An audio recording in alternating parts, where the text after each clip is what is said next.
Hey guys, welcome Uttarakhand के दूर दराज पहाड़ी इलाके से और इन ऊंचे ऊंचे शांत एकांत खूबसूरत पर्वतों से पहाड़ों से आज मैं जिस जगह आया हूँ यह है लमगड़ा विकास खंड का सिरोनिया गांव।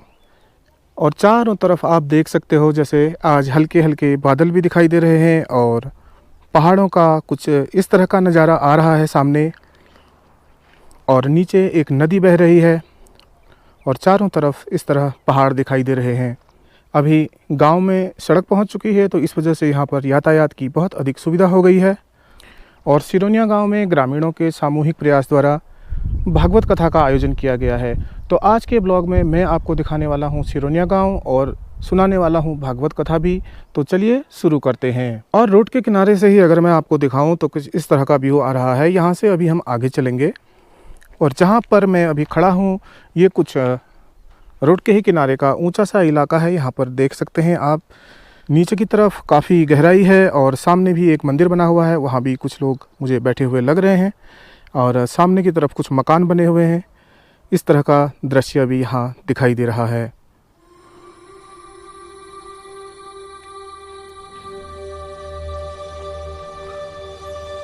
और सामने बहती हुई नदी की कल कल की आवाज़ मैं यहाँ तक सुन सकता हूँ। तो अभी इसी रोड से हम आगे चलेंगे और जैसे जैसे हम इस सड़क पर आगे बढ़ते हैं तो हमें मिलते हैं यहाँ पर घास के कुछ गट्ठे लगाए हुए, इस तरह के लुट्टे लगाए हुए। यहाँ इन्होंने घास कुछ इस तरह से ढकी हुई है जो कि प्रायः हमारे क्षेत्र में ऐसे नहीं ढकते हैं, मेरे गांव में तो नहीं ढकते हैं फ़िलहाल।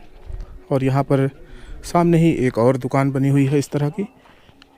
और सदैव की तरह ही थोड़ा बहुत सन्नाटा पसरा हुआ। हेलो भैया, क्या हाल है? बढ़िया। ये दुकान आप ही की है? नहीं भाई की है। अच्छा, उनकी है। आप यहीं रहते हो? हाँ यही रहते हैं। क्या नाम है आपका? मेरा नवीन डालाकोटी। अभी कथा में जाएंगे? हाँ भी जाएंगे। अच्छा, पिछले कितने दिनों से चल रही है कथा? आज 4 दिन हो जाते हैं। ग्रामीण परिदृश्य है, पूरी तरह से गांव का इलाका है। तो अभी मैं आपको लेके चलूँगा थोड़ा आगे कि जो गांव बसा हुआ है पूरा रोड के किनारे किनारे ही बसा हुआ है। और ज़्यादातर घरों को, ज़्यादातर गांव को हम इस रोड से ही देख सकते हैं। यहाँ भी ज़्यादातर लोग बाहर जा चुके और जो कुछ बचे हुए लोग हैं उन्होंने अपने मकान रोड के ही किनारे बना लिए। एक बार यहाँ से नीचे की तरफ देखेंगे तो कुछ इस तरह का वातावरण दिखाई दे रहा है। आज आसमान में हल्के फुल्के बादल भी हैं।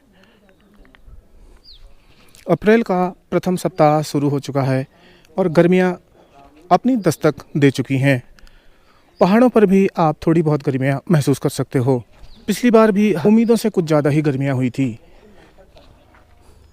और अब की बार भी लगता है कुछ ज़्यादा ही गर्मियाँ होंगी, क्योंकि जलवायु परिवर्तन का कुछ तो असर यहाँ भी दिखता ही है। अभी हम चलेंगे आगे की तरफ और यहाँ पर से अभी कुछ ऐसा दृश्य दिखाई दे रहा है। नीचे कुछ परंपरागत शैली में बने हुए मकान और कुछ लेंटर के भी बने हुए मकान हैं और सामने भी कुछ इसी तरह के मकान बने हुए हैं नीचे की तरफ सड़क के किनारे ही। अभी हम चल रहे हैं धीरे धीरे आगे की तरफ। अभी मैं कुछ थोड़ा ऊंचाई वाली जगह पर पहुंच गया हूं। और बच्चों क्या हाल है? ठीक है। क्या नाम है? मयंक। और तुम लोग जा कहाँ रहे हो अभी? भागवत सुनने ही जा रहे हो? अच्छा, तुम्हारा क्या नाम है? My name is Ayush Matiyani. अच्छा, और तुम्हारा क्या नाम है? तुम्हारा? तनिष। अच्छा, तो यहाँ भागवत कितने दिन से सुनते हुए आ रहे हैं? हाँ, तो एक कल आए थे। हाँ। एक आज आए। हाँ। और दूसरी बार है आज। तो मेरे साथ यहाँ पर कुछ लड़के मुझे मिल गए हैं और इनके साथ ही हम आगे थोड़ा जाएंगे और देखेंगे गांव किस तरह का है। ये गांव बिखरा हुआ गांव है, इसे एक जगह से फिल्माया नहीं जा सकता है, फिर भी आपको दिखाने का पूरा प्रयास करता हूँ। थोड़े बहुत बच्चे भी और धीरज भाई भी हमें यहाँ पे मिले और हम मिल के चल रहे हैं अभी। तो अभी हम क्या करेंगे, यहाँ से ऊपर चलेंगे थोड़ा और अभी हम चल रहे हैं पाइन के ऊंचे ऊंचे पेड़ों की छाया में और बढ़ते जा रहे हैं ऊपर गांव की तरफ, जो कि एक खूबसूरत सा पहाड़ी गांव है। इससे खूबसूरत वो वाला गांव। कौन सा? हमसे भी खूबसूरत ऊपर दिखा वो वाला? हाँ। सारे कौन सा गांव है वो? आना कभी। ये सामने ही जो गांव दिख रहा है आपको वो ठाना मठेना गांव है। आंगन में फूल लगे हुए और यहाँ पर भी बहुत अच्छा वातावरण, बहुत अच्छा दृश्य। आप देख रहे हैं सिरोनिया गांव। मेरे साथ आए हुए बच्चे सारे आगे हो लिए हैं।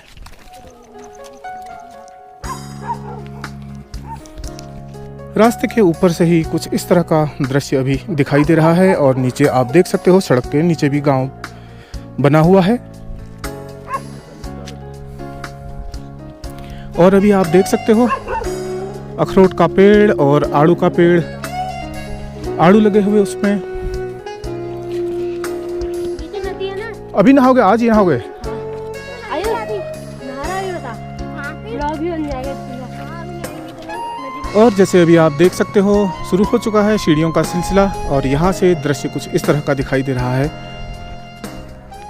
बाकी यहाँ से कुछ घर नीचे बने हुए दिख रहे हैं और रास्ता आगे की तरफ बढ़ता ही चला जा रहा है। चलेंगे आगे की तरफ। और ये गांव के पगडंडी नुमा रास्ते जिन पर हम अभी आगे बढ़ रहे हैं।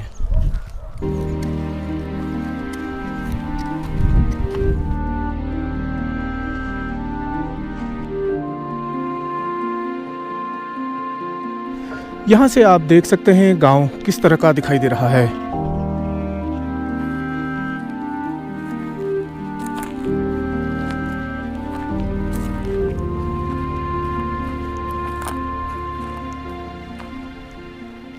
और सामने की तरफ वही मंदिर जिसके एक शाखा मुख्य मंदिर में अभी भागवत कथा का आयोजन किया गया है।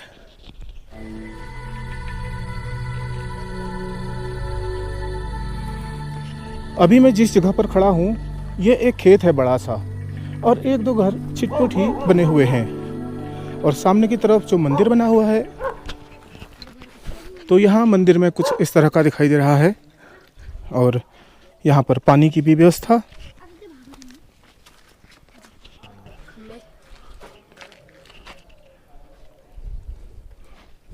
ऊपर से शेड भी लगी हुई है। यहाँ पे गांव के ही बीच में बना हुआ मंदिर है और बहुत अच्छा यहाँ पर लग रहा है, एक सुकून और शांति मिल रही है।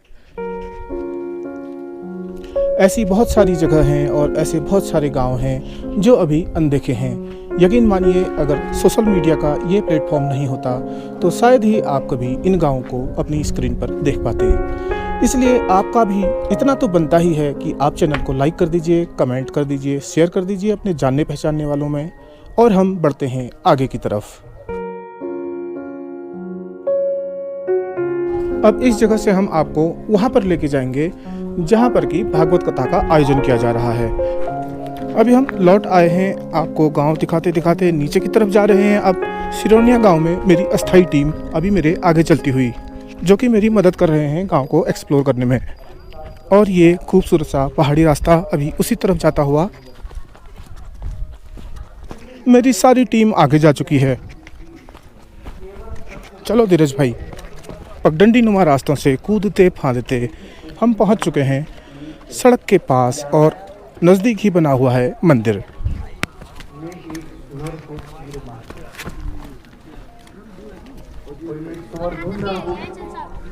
और अभी मैं आपको एक बार पहले मंदिर को पूरा घुमा देता हूँ।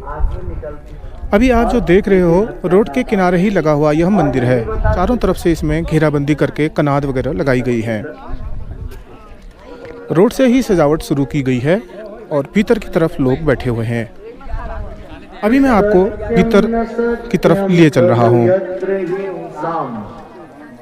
वह सत्य वास्तव में सत्य नहीं जिससे किसी भी जीव की हिंसा होती हो तथा दया से युक्त असत्य भी सत्य ही है। अगर आपने किसी जीव को बचाने के लिए असत्य बोल दिया ना तो असत्य में नहीं गिना जाएगा, वो सत्य में ही गिना जाएगा। जिसके द्वारा प्राणियों का कल्याण हो वहां पर यदि कोई असत्य बात भी की जाए तो वो सत्य ही। पंडित जी कितने दिनों से हो रहा प्रोग्राम? आज 4 दिन से, चौथा दिन है आज। ये भागवत कौन सा है, पूरी बात बता दीजिए। ये देवी भागवत है, श्रीमद देवी भागवत 9 दिन का रहता है। कथावाचक कौन है? राजेंद्र चंद जोशी अल्मोड़ा के रहने वाले हैं। धन्यवाद। बुधवार को है। अब सत्य बुधवार को पारायण हृदय में समस्त मंदिर में महर्षि अंदर की तरफ मैं अभी आपको लिए चल रहा हूँ। वाल्मीकि कौन थे? वाल्मीकि महाराज का प्राचीन नाम था अंगुलीमाल डाकू। ये राहगीरों को लूटते थे। एक दिन देवर्षि नारद की प्रेरणा हुई अंगुलीमाल डाकू का प्रसंग चलता हुआ और इन्होंने कहा, तुम ये लूटपाट क्यों करते हो? बोले अपने परिवार के भरण पोषण के लिए। बोले अच्छा जाओ एक बार पूछ के आओ अपने परिवार से कि यह जो अधर्म का कार्य है, क्या इस अधर्म के कार्य में के फल में हमारा परिवार भी इसका भागीदार है कि नहीं?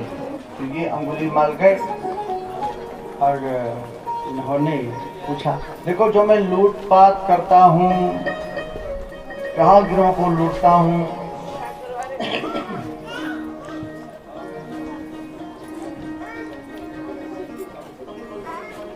तो इसका जो पाप है, इसके पाप के भागीदार तुम लोग भी तो हो। परिवार वालों ने कहा, हम क्यों हैं? भाई इसके भागीदार तो तुम ही रहोगे। तब इसको थोड़ा सा एक ध्यान आया, जिस परिवार के लिए मैं इतना सब कुछ करता हूँ, आज मेरे इस पाप के भागीदार में ये अपने आप को किनारा इन्होंने कर लिया, तो ये संपूर्ण पाप, ये संपूर्ण दोष मैं अकेले ही भोगूंगा। तो ये वापस नारद जी के पास आ गए, मेरा उद्धार कैसे होगा?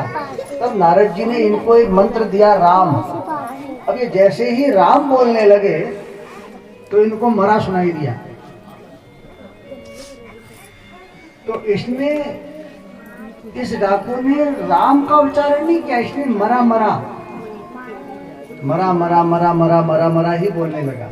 और जब ये उल्टा मरा मरा कहने लगा तो इसको अनेक अनेक प्रकार से समय व्यतीत करने के कारण वेद शास्त्रों का पूरा ज्ञान हो गया। और जब वेद शास्त्रों का पूरा ज्ञान हो गया तो यही हमारे आदि कवि महर्षि वाल्मीकि, जिन्होंने रामायण की रचना की। सबसे प्राचीन ग्रंथ जो है मानस का, वो रामायण है और वाल्मीकि जी के द्वारा रचित। लोग भाव विभोर होकर सुनते हुए कोई आपके लय को परमेश्वरी मंत्र पुष्पांजलि तुभ्यं समर्पयामि नमस्करोमि। एक प्रदक्षिणा। यानि कानि च पापानि जन्म जन्मान्तरकृतानि च तानि सर्वाणि नश्यन्तु प्रदक्षिणां पदे पदे। जय जय श्री राधे, जय जय श्री राधेश्याम। इस तरह आज की कथा का समापन होता है। यहाँ पर प्रसाद की व्यवस्था की गई है। लोग सामूहिक प्रयास से इस कार्य को अंजाम दे रहे हैं और यहीं पर प्रसाद की प्लेटें लगाई गई हैं।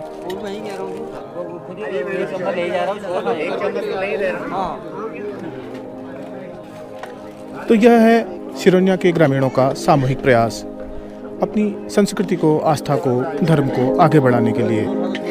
जैसे सारे युवा ही यहाँ पर तत्पर नजर आ रहे हैं। और अभी आप देख रहे हो आज के दिन की संपूर्ण होती कथा का समापन कार्यक्रम और प्रसाद वितरण कार्यक्रम।